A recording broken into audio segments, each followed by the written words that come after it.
Welcome to the AI Queens podcast, the show where women entrepreneurs learn to ditch the overwhelm, embrace AI, and build businesses fit for royalty.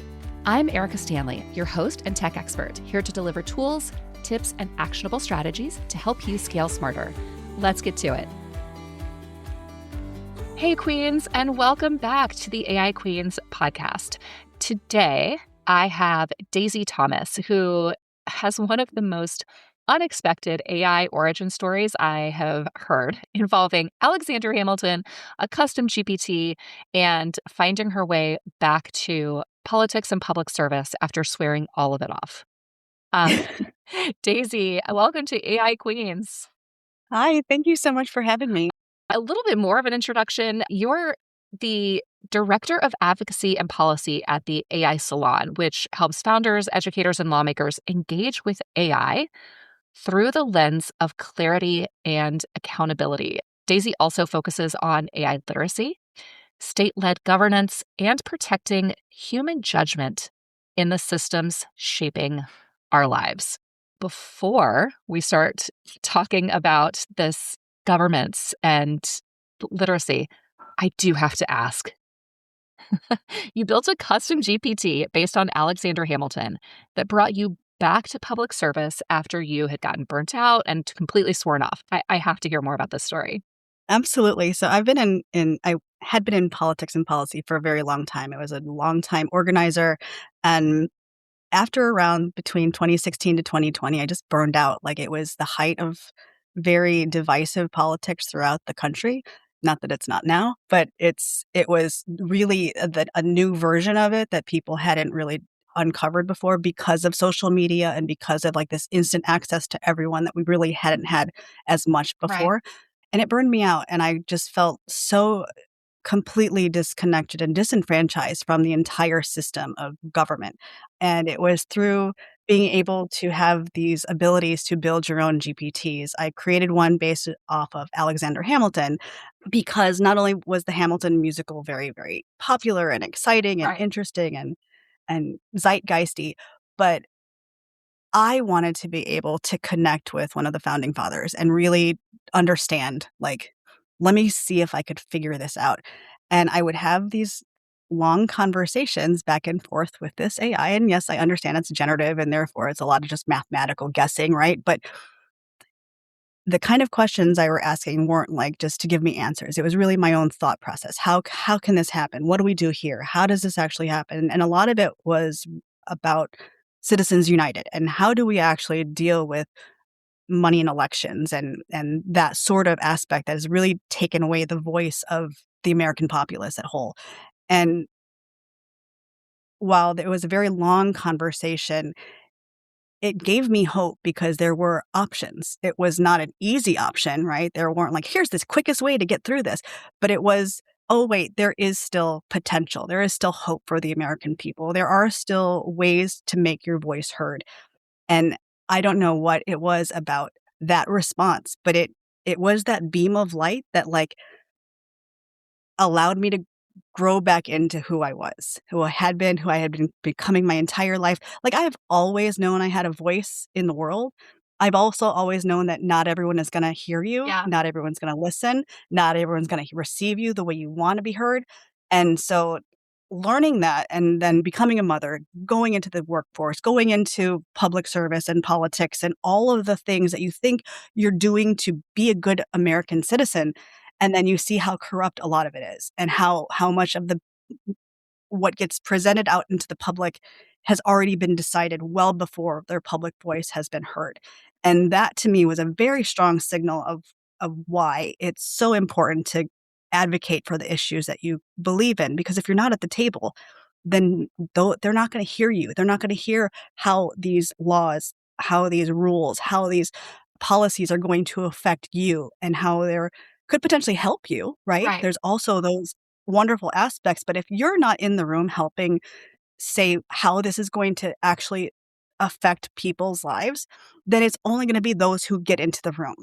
And so luckily, I was able to coalesce all of this into what I was doing with the AI Salon already. I'm an original member.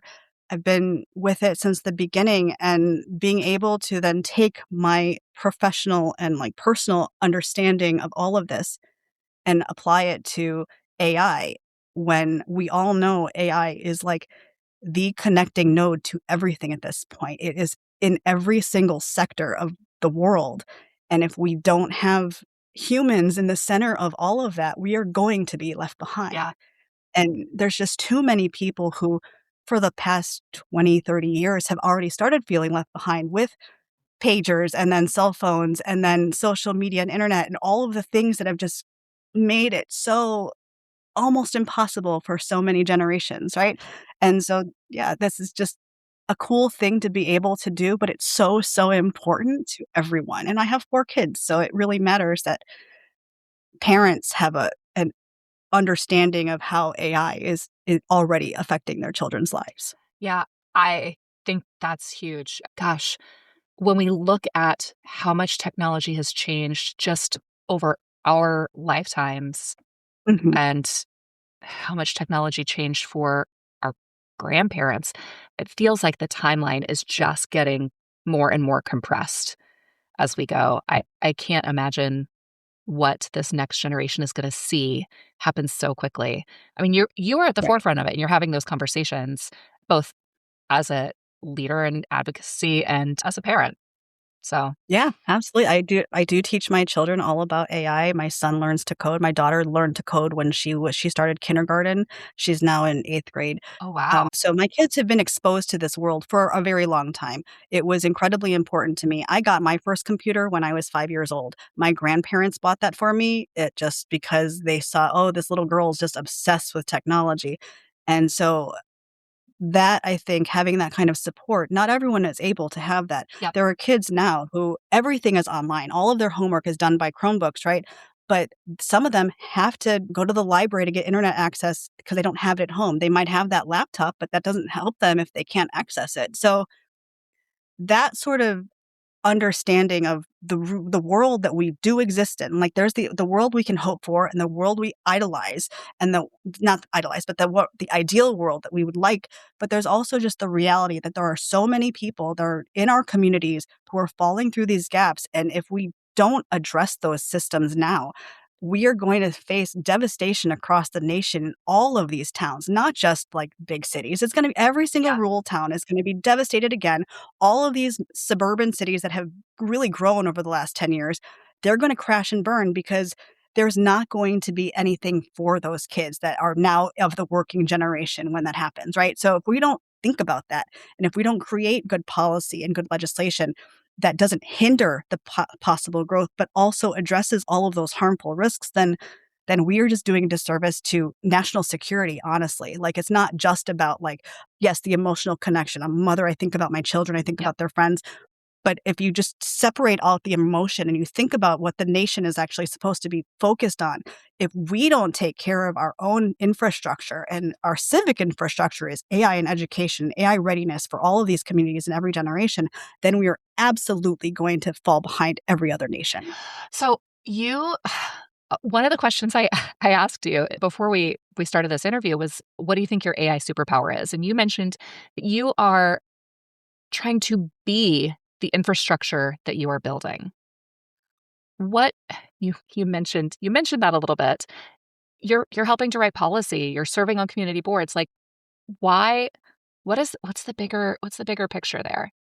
I mean, this is my life. This is I live here. I live in this town. There's a theater. I'm a member of the board. There are organizations that I'm a member because those missions affect my life. There are things that I'm interested in. Like I said, I'm a mom. I'm on the little league team mom kind of thing. Like, I do those things because this is what I'm supposed to be doing with my time. Like, my time isn't just to be this all on myself. It's to be giving back. Like, I really do believe in public service. I think if you have the time and ability to do so, then that's kind of your responsibility. That's your rent on earth, is to make your community better in whatever way you can. You might not have the time to go down and volunteer, right?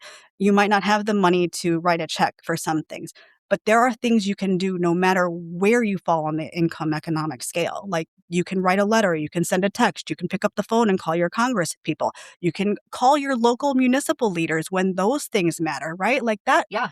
those things affect you so much more than what's going on in DC. And yeah, those are things that very important to pay attention to. Data privacy is something you can focus on a local level.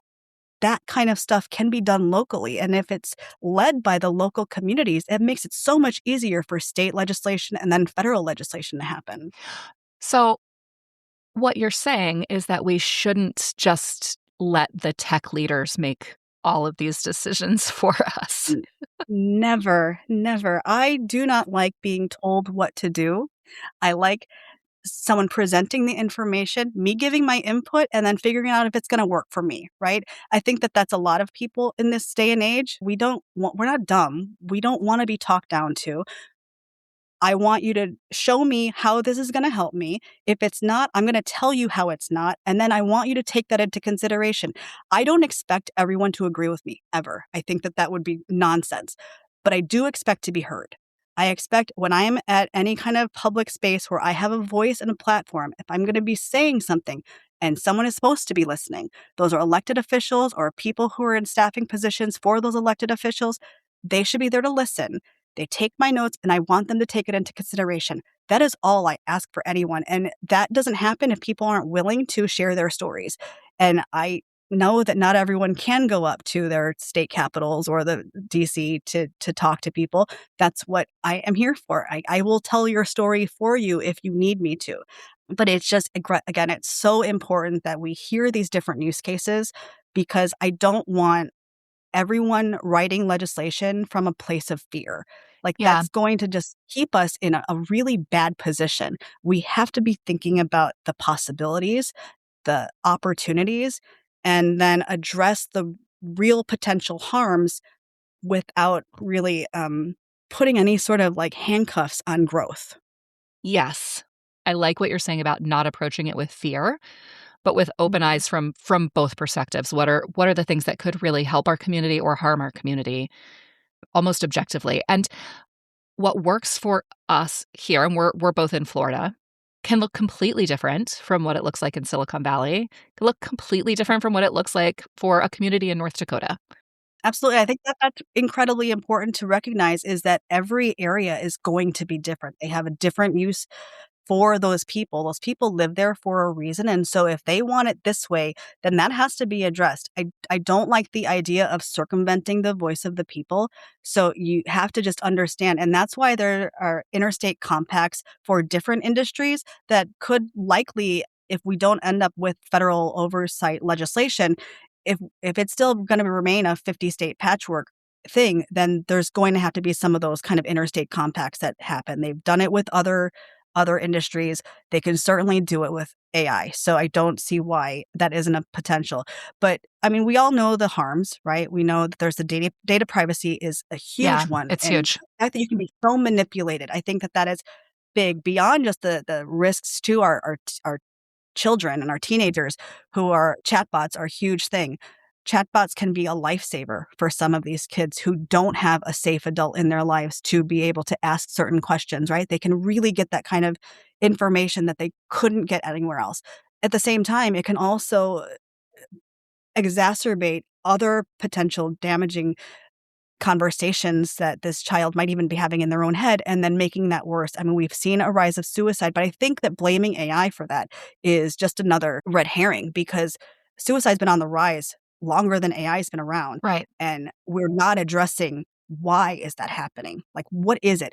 It's just another catalyst, of course, just like social media was, but there's much more to this. This is a societal problem, and again, it's why it's so important to be having conversations, talk to these children and these teenagers and their families and their caregivers about these technology tools and how easy they are and how accessible they are.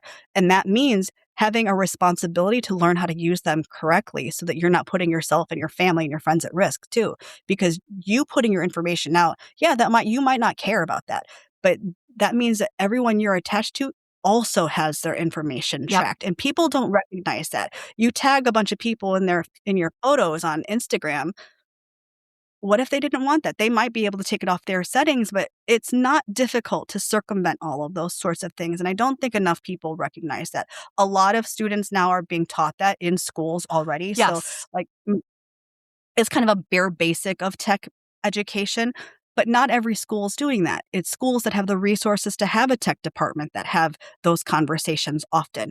And so, again, it comes down to these broader community conversations where it's not just children we're focusing on. What about all the retirees who are finding themselves home and now they have ChatGPT and Gemini just readily accessible wherever they need, and they don't know how to use it, or they don't know what it's for, or they don't know how to discern whether something is real or not. Like, that's a huge one, right? That's the discernment, Mhm. the fact checking, and understanding the basics of how answers are created by AI, like how it arrives at these questions or these answers to your questions.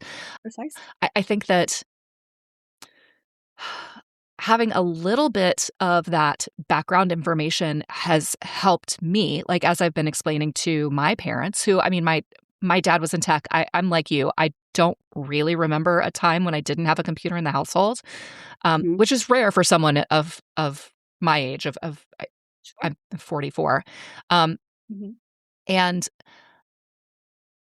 now having those conversations with my parents about now I'm kind of the adult in the room, like, "Okay, let's be careful what we're putting into this technology and what that means for you guys, for the grandkids, for, like, a lot of these different settings that we have to go through and manually opt out Mhm. when I I believe it should be the reverse. I feel like we should have to manually opt in to a lot of those location and giving it just we give so much of our information freely to the machines. Sure. Absolutely, and it's not just when we're using it, it's being used on us when we're driving in our car in the streets. All the security cameras now that are attached to Flock and all of that side of the world, it is a scary place. We are entering this, space where we don't have privacy. There is no expectation of privacy anymore, and that's not just because everyone has a cell phone. We don't have privacy. Our privacy has been gone, and what can we do now? How do we actually come together and make sure that our data is our data? It's not just Yep. taken from us without our consent. Like, that is a huge piece of it. And I feel like the EU has done they've tried. They've got the GDPR restrictions, they've got AI policy that they're trying to put into place. You are way more up on this than I am, but I feel like there are other places where they are really trying to get a Mhm. handle on this, and maybe it's too late to put the genie back in the bottle, but it feels like we could be doing more. Well, with EU, that really well intentioned, what has been discovered from a lot of people is a lot of businesses, especially smaller ones, have found it very difficult to implement some of these things because it's too costly. Mm, And so if they had been a part of the conversation earlier, some of those issues could have been addressed in some capacity, maybe reviewing compute or however they can break that down for larger models versus smaller models, but that is something that should be addressed here while we can, and that's one of the reasons why it's so important to bring up these smaller companies so they can say exactly how this could or could not affect them. I think that that's really important.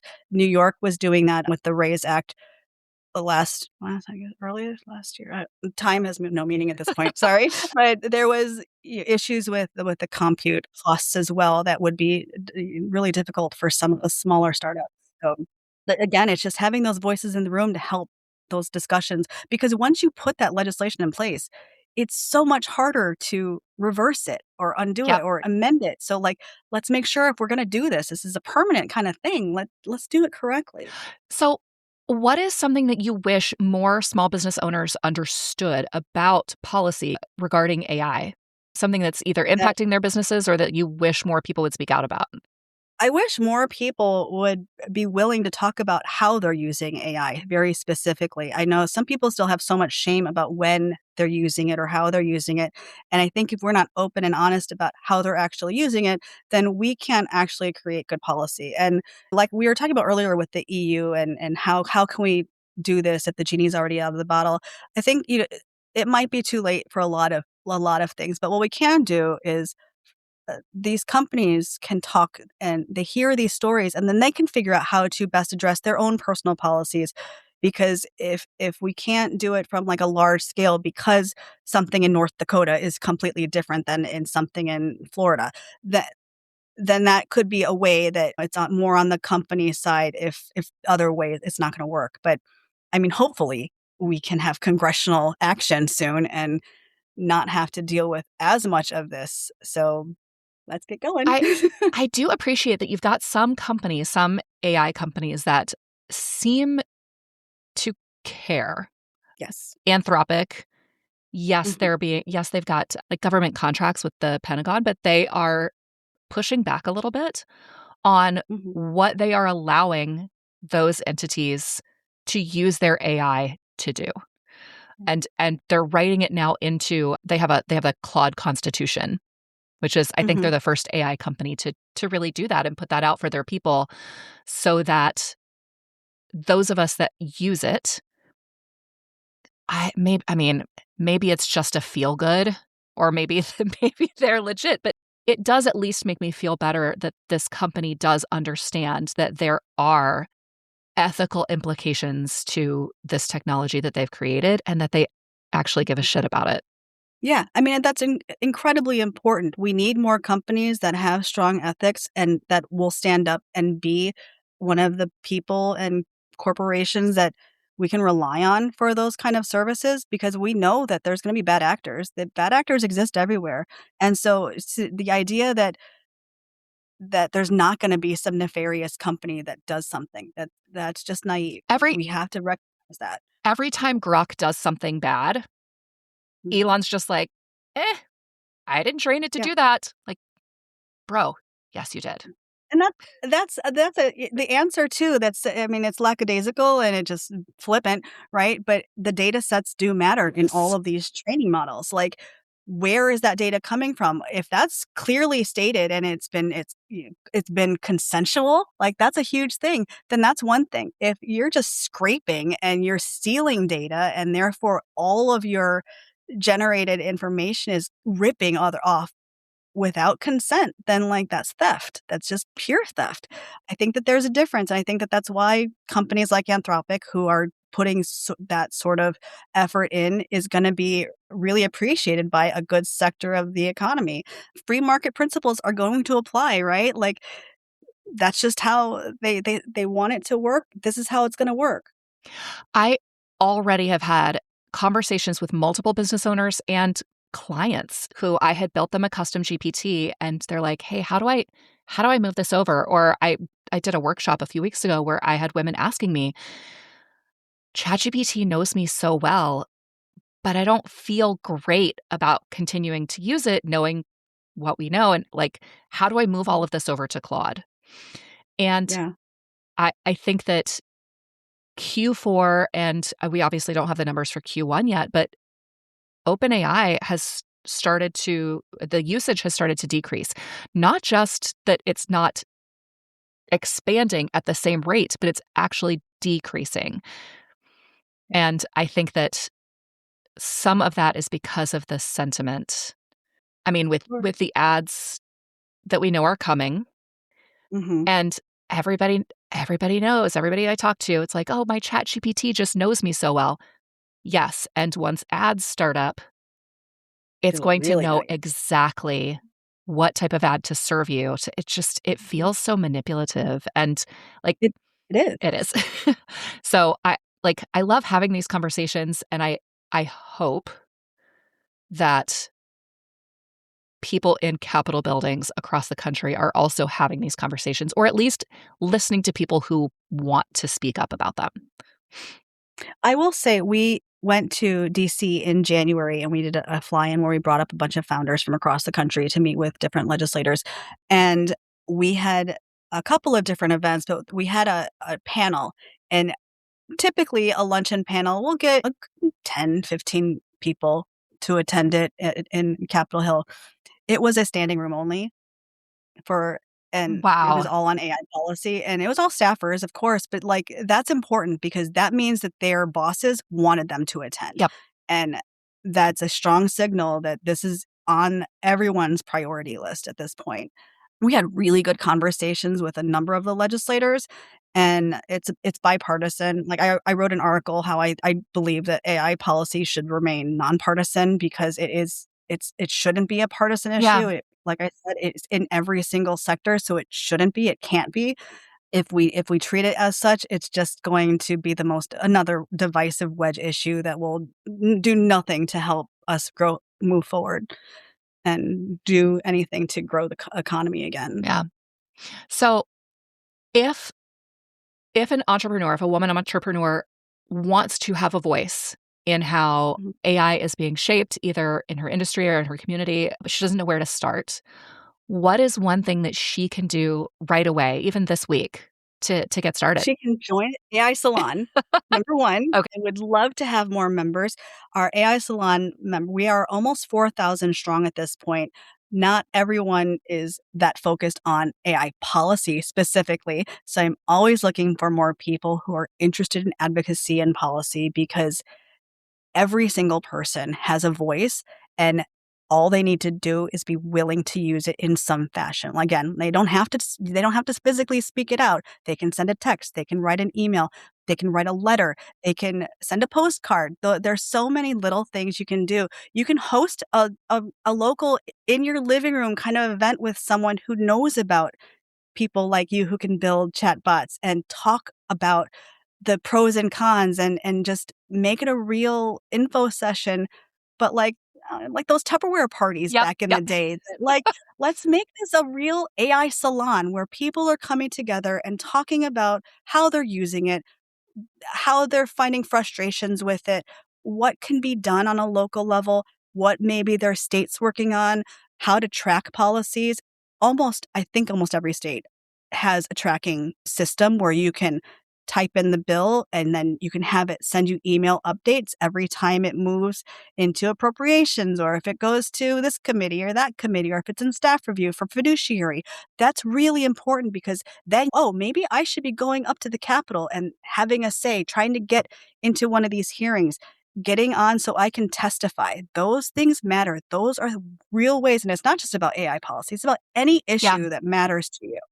Any single issue, any issue that's going to affect you or the people that you love, you can use your voice. And it's so, so important because we see people's voices are being squashed left and right. We see freedom of speech is being threatened in all sorts of ways.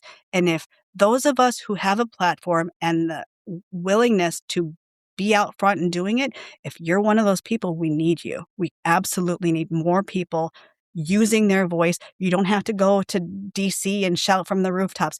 You need to be going to your city council meetings. You need to be going to your school board meetings. You need to be attending these kind of functions where your voice will be heard. I I love that. I would love to close on that mic drop moment that you just shared Mhm. with us. This like there are so many ways to make your voice So heard. many. And I gosh, I'm so grateful that you have taken the time to come and to share all of this with my listeners. Thank you, Daisy, so, so much. If people want to get involved and want to connect with you, what is the best place to do that? Well, they can email me at daisy@thesalon.ai, or they can visit us at thesalon.ai and join our community there. Okay, awesome. And I'll put those in the show notes so that you can connect with Daisy there. So Daisy, thank you so much. This has been an absolute pleasure. And I, for one, cannot wait to get more involved with the salon and, gosh, just with local AI policy here in the community. So thank you so much for your time. Well, thank you so much for this opportunity. I really appreciate it. This is an excellent podcast. I'm so happy there are more women who are getting excited about AI. Awesome. Well, thank you so much, Queen. It was great to have you. Thank you. Have a good one. Thanks for listening to the AI Queens podcast. If you loved today's episode, don't forget to subscribe, leave a review, and share it with a fellow queen who needs to hear this. Want more tools and tips? Join the AI Queens Society over at aiqueens.com and start ruling your business with confidence today. Until next time, stay bold, stay curious, and keep reigning with AI.